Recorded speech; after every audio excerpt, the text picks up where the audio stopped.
En el libro que salió recientemente sobre su campaña, se llama Fight, hay un momento en que Susie Wiles se emocionó después de uno de sus juicios, y ella dijo esto, dijo, tengo miedo de que si no le atrapan de esta manera, intentarán matarlo. Tenía razón, lo hicieron, le dispararon 2 demócratas este verano, uno tenía vínculos con Ucrania y su hijo Eric dijo que el otro fue cremado más rápido que un perro doméstico. Está decidido a encontrar las respuestas sobre quién estuvo detrás de su intento de asesinato. Yeah. And so far they're all saying it was like a couple of nut jobs. Do you believe that? I don't know. You know, the one person had 18 telephones. I have a lot of phones, but that's like 3. Yeah. And they're made for special reasons. I don't know what to believe in it. I really don't. They did cremate him. His father went out and hired they weren't rich people. They were probably middle income. Mm-hmm. He's got the ultimate law firm, a white shoe law firm from Pittsburgh, Pennsylvania, And this was in Butler. So they went to Pittsburgh and they have a lawyer that, you know, IBM would hire. Right. Where did he get these, you know, this person? The other one had, the original one, the one from Butler, had 3 apps, and 2 of them were foreign-based.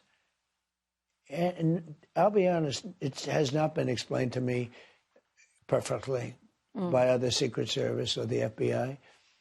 We have somebody, 2 good people running that. And I would like to hear the explanation. Yeah. Even if it's not released to the public, I should be allowed to hear it. Amen. And I might very well release it to the public.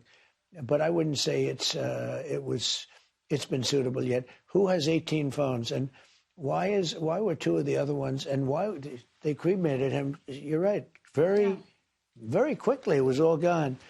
So you and I will be talking about it maybe in the future. I hope so. Entrevisté a un rehén que usted logró librar durante el ceasefire entre Israel y Hamas. Él es de Argentina y está muy agradecido con usted. Sin embargo, su hermano sigue en cautiverio. Está desesperado para que su hermano regrese a casa y sabe que la guerra está complicando su regreso. Escuche esto. Primero que debo decirle al presidente Trump es gracias, porque yo soy muy consciente que si hoy estoy aquí vivo y hablando contigo, es gracias a los esfuerzos del presidente Trump y toda su administración. En eso no tengo ni la más mínima duda. Y lo segundo es que el tiempo avanza y se acaba. Para los rehenes cada segundo puede ser el último en el que estén viviendo, el último segundo de la vida. Están con captores locos que en cualquier momento pueden tomar un arma y dispararles. La misma gente que el 7 de octubre violó, mató, asesinó civiles inocentes, son los mismos que hoy tienen secuestrado a mi hermano y a otras 58 personas. Cada segundo es vital. ¿Cuál es su mensaje para él? Well, I know him, and he's a great guy, and his brother's in, and he's been really shaken up by it, and just a fantastic, pretty young guy. And his brother, you know, I asked him and 10 other people. We got out quite a few, but there were 10 came into the Oval Office, and I asked them, how many are there? They said 59. And I said, well, that's good. They said, well, only 24 are living. It's wild, right? Mm-hmm. So in other words, how many? They said 59. You've been hearing that number, 59 a lot. It's 59. But as of today, 24 are living. But I've also spoken to parents who know that their son, in this case, I think all sons, are dead. Mm-hmm. But the mothers are saying, almost more importantly, we have to get the body of our son, as though the son were alive. It's amazing. It's so tragic. But think of it, because I spoke to him specifically, and he said there are 59, but 24 are living. Yeah. It's incredible. So we're working really hard to get them out. At the same time, some big things are happening, as you can imagine. Mm-hmm. Yeah. Do you believe that his brother will come out? Do you believe that you will? I think he's got a good chance. I hope so. I mean, we're trying to. Yeah. We're trying to. We're going out of our way, because a lot of people would say, look, we have to go and do what we have to do. We're trying very hard to get them out. You know, we got quite a few out, but it's very time-consuming. They let one out. They'll let two out or three out.